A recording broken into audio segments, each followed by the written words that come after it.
The night was October 12, 1834, and the moon hung swollen and pale over Pine Ridge Plantation in Georgia, casting long silver shadows across the fields of cane and cotton. Beneath that watchful light, the earth trembled with an act so shocking, so mercilessly precise, that its echo would haunt the region for generations. A father, shackled in life but unshackled in spirit, raised an axe against the man who had claimed ownership of his very soul, his captor, and against the two sons who were to inherit that cruel dominion. By dawn, their blood had soaked into the pine floorboards, and the plantation's halls, once alive with the laughter of masters, were forever marked with silence. While the white families of Pine Ridge prepared for autumn harvest festivals, their tables heavy with roasted meat and spiced wine, the enslaved lived on scraps, their backs bent under whips, their children trembling at the crack of leather in the air. And yet, out of that despair rose a man who refused to let his pain rot quietly in the shadows. He carried memory like a blade, grief like fire, and dignity like armor. This is his story, the story of a father who transformed chains into courage, silence into thunder, and fear into a final act of defiance. The demons dressed as gentlemen who ruled Pine Ridge believed themselves untouchable. But under that October moon, justice wore the face of the man they had tried to break. Before we continue with the video, drop a comment telling us where you're from and what time it is over there, and don't forget to subscribe to the channel. At Pine Ridge, the House of the Masters stood like a monument to arrogance, its whitewashed walls gleaming under moonlight as though polished by angels. Inside, the room swelled with warmth and noise. Crystal glasses clinked against one another. The perfume of roasted venison and spiced apple cider hung thick in the air, mingling with tobacco smoke and the honeyed laughter of men who believed the world belonged to them. Their boots, polished so bright they reflected candlelight, tapped lazily against the wooden floorboards as they told stories of profit, of land gained, of bodies owned. But just a short walk away, past the manicured hedges and the proud oak trees strung with lanterns, another world existed. The slave quarters, low cabins of rough-hewn pine, their roofs sagging with rot, sat crouched in the shadows, as though ashamed to be seen. Inside those cramped rooms, the air was cold and damp, filled with the acrid smell of wood smoke and sweat. Children huddled close to their mothers for warmth. Men returned from the fields with hands blistered and shoulders torn, their silence heavier than chains. In place of laughter, there was only the soft sound of breathing, the occasional muffled cough, and the restless shifting of bodies too tired to dream. The contrast was violent. Where the masters feasted, the enslaved gnawed on cornmeal and beans boiled thin as water. Where violins played in the parlor, the night wind carried the quiet hum of sorrowful songs, hummed so softly they seemed stitched into the darkness itself. Even the dogs at Pine Ridge lived in greater comfort than the humans forced to till its land. And yet something in that night air felt unsettled. The moon, swollen and pale, seemed to watch too closely.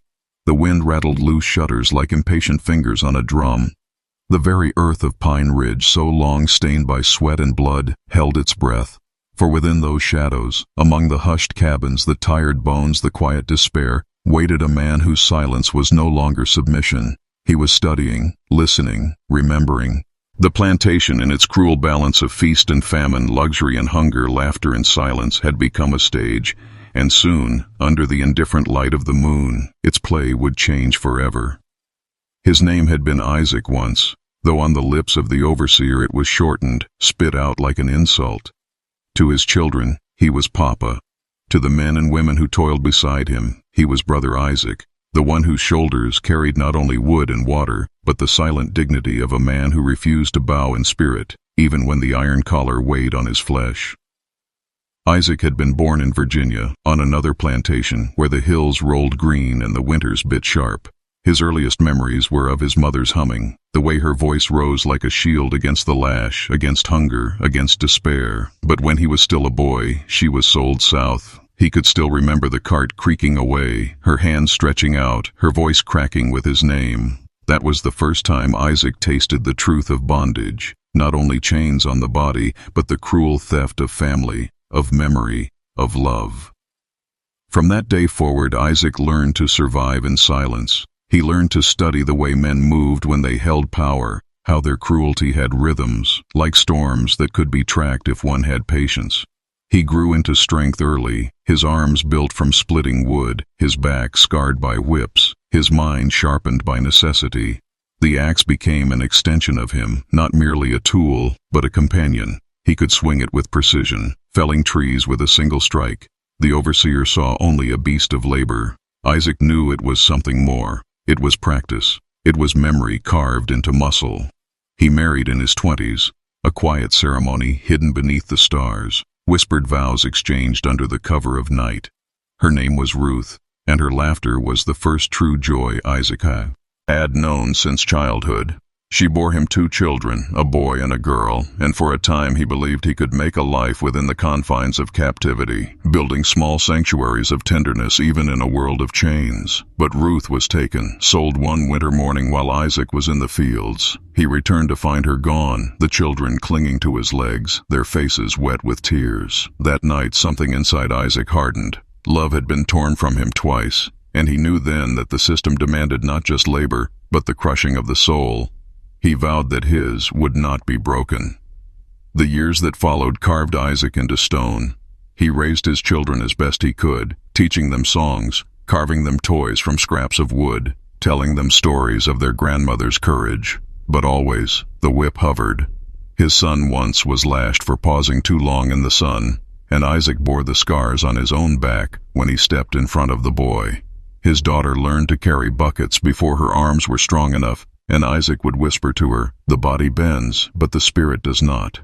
The masters at Pine Ridge were not merely cruel, they were inventive in their malice. The elder son, Thomas, enjoyed forcing the enslaved to fight one another for scraps of food, laughing as blood spilled for his amusement. The younger, Henry, preferred humiliation, making children dance, mocking their accents, spitting in their faces. And their father, old Samuel Carrington, was a man who measured his wealth not only in cotton bales but in scars carved onto other men's skin.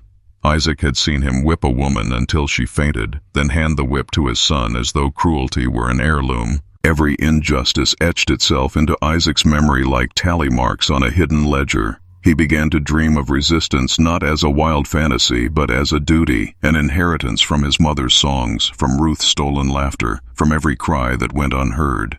He thought of the axe, how it could split not just wood but history itself, how its blade could be sharpened by grief as much as by stone. At night, when the quarters fell silent, Isaac would sit outside beneath the stars. He traced constellations his mother once named, constellations that whispered of freedom. He listened to the wind in the pines, imagining it carried the voices of the ancestors. Sometimes he spoke aloud to them, his voice low and steady. Not yet, but soon. The children grew, their innocence fading under the weight of chains. Isaac knew he could not protect them forever. One day, they too would be bent beneath the lash, their laughter broken, their futures sold.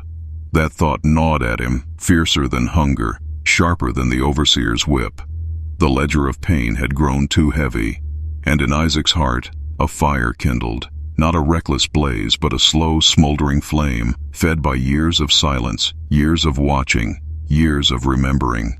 He was no longer simply a father or a laborer. He was a vessel of memory, a living archive of pain and resilience. His body carried the whip's marks, but his spirit carried the stories of those who had suffered before him, and he began to see himself not just as one man, but as the hand of many, the hand of ancestors whose bones lay beneath the fields, the hand of Ruth whose laughter had been stolen, the hand of his children whose futures hung in balance. By the autumn of 1834, Isaac's silence was no longer survival. It was preparation. Every scar, every memory, every whispered song had led him here. The axe waited, as it always had. The moon would rise, as it always did.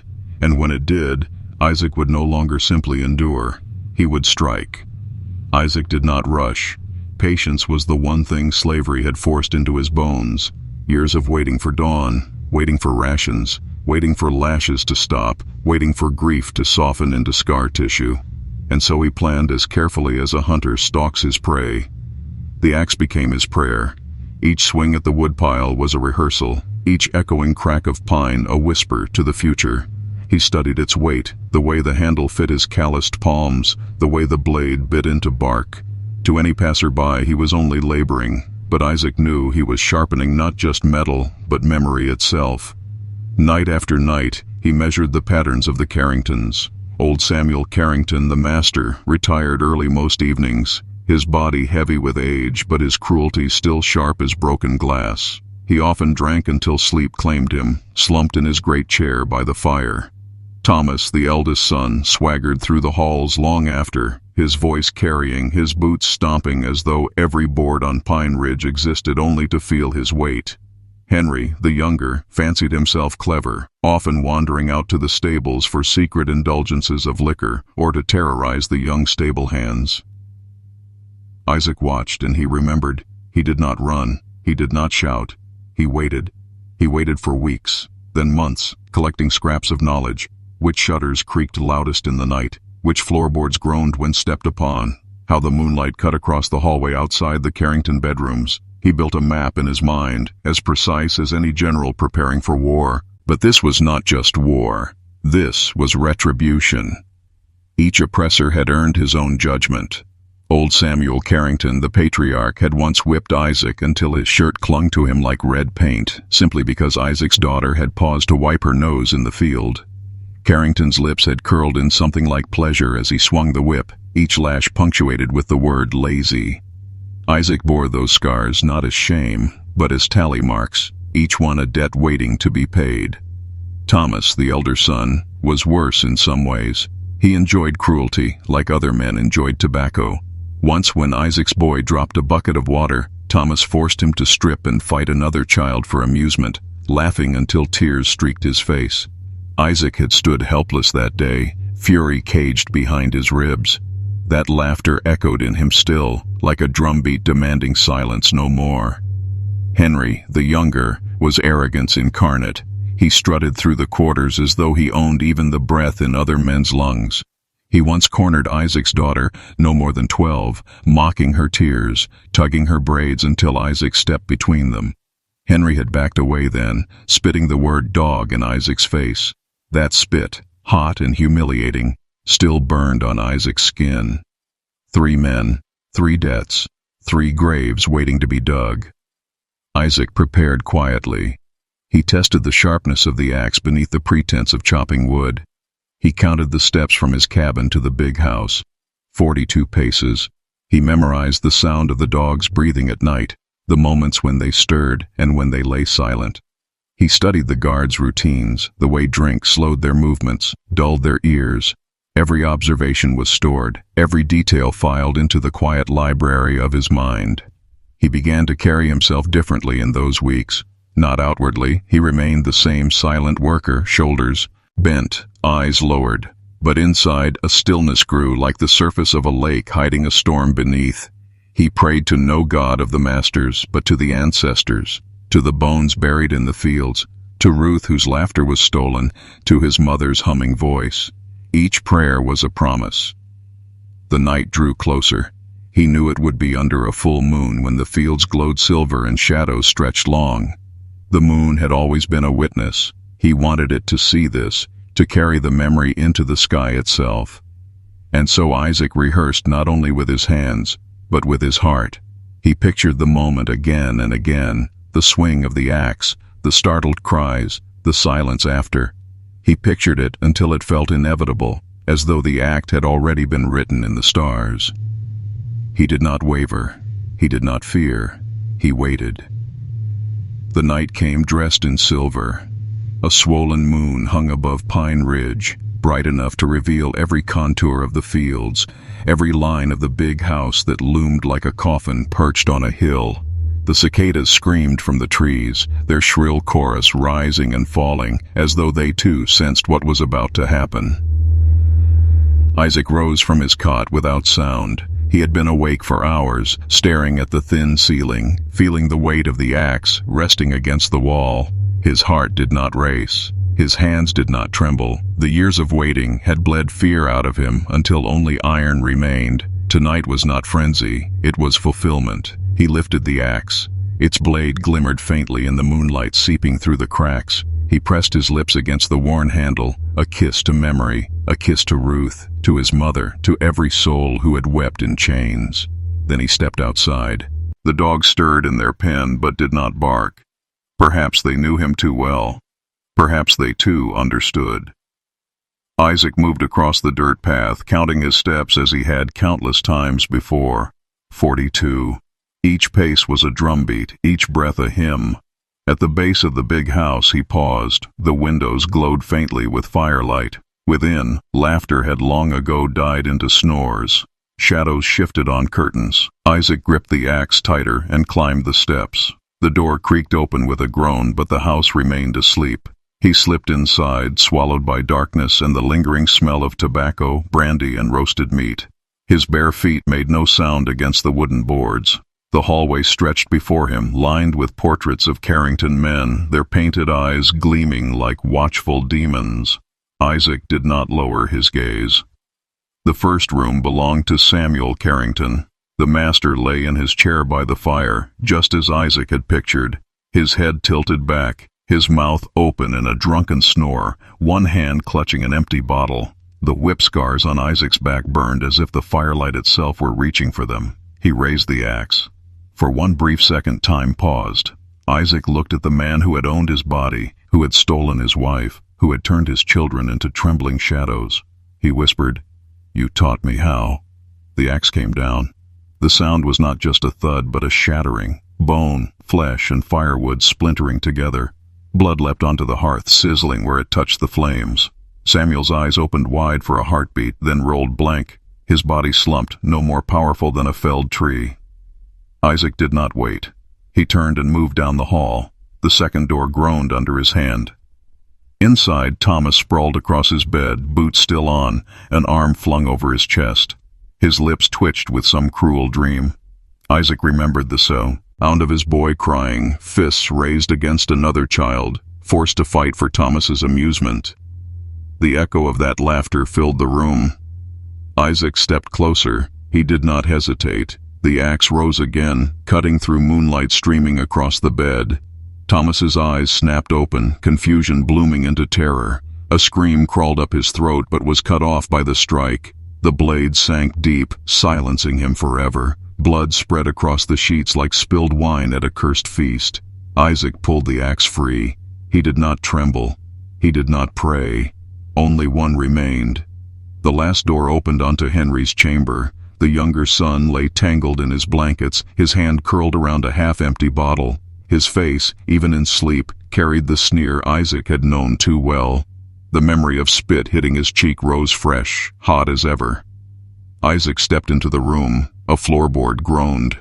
Henry's eyes shot open. He saw the axe. He saw the blood smeared across Isaac's chest and arms. He scrambled backward, sheets twisting around his legs, voice breaking into a shriek. "No, wait, don't," he cried, his words a pitiful stammer. Isaac's silence was heavier than thunder. He advanced, each step deliberate, inevitable. Henry clawed at the headboard, his pleas growing shriller, the arrogance stripped away to reveal nothing but the naked terror of a boy who had never believed the world could touch him.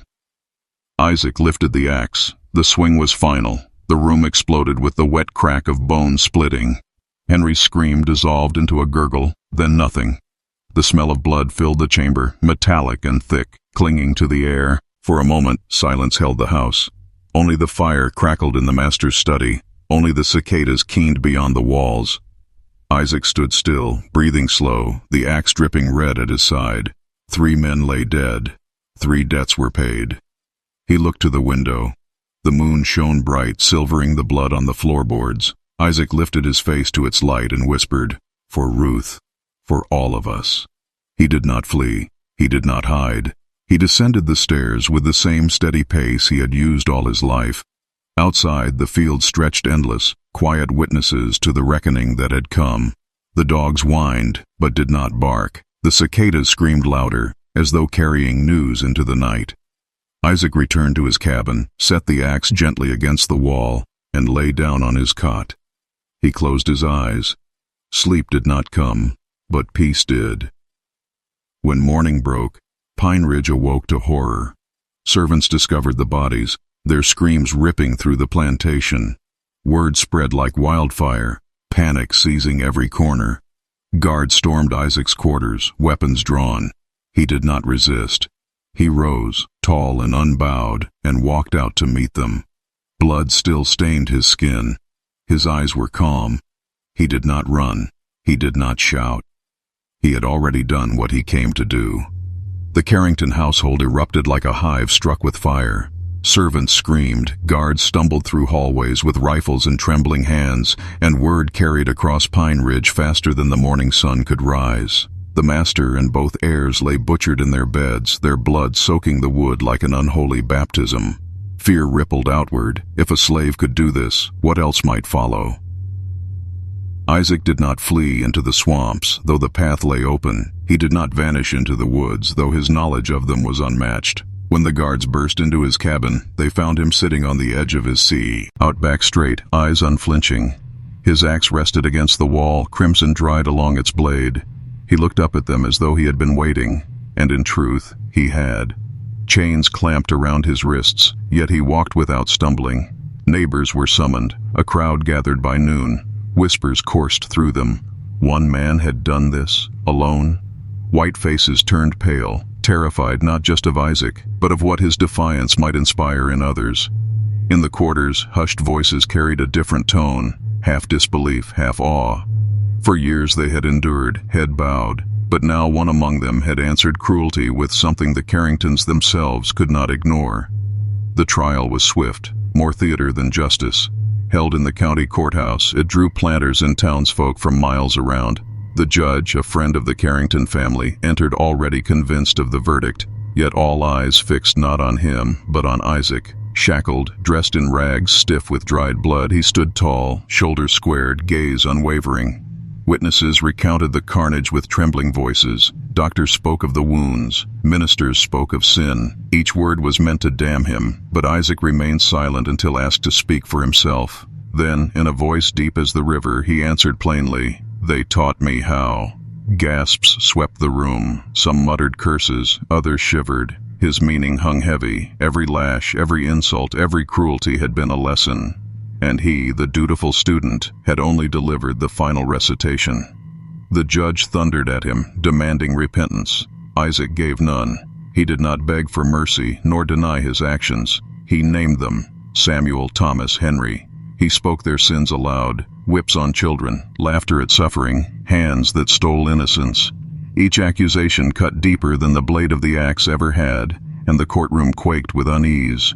When the sentence of death was declared, Isaac did not flinch. He bowed his head once, as though acknowledging what he had already foreseen. The trial ended, but the whispers did not. Some spoke of him as a monster. Others, in hushed tones, called him something closer to a prophet, one who had turned memory into a weapon and struck where no one believed it possible.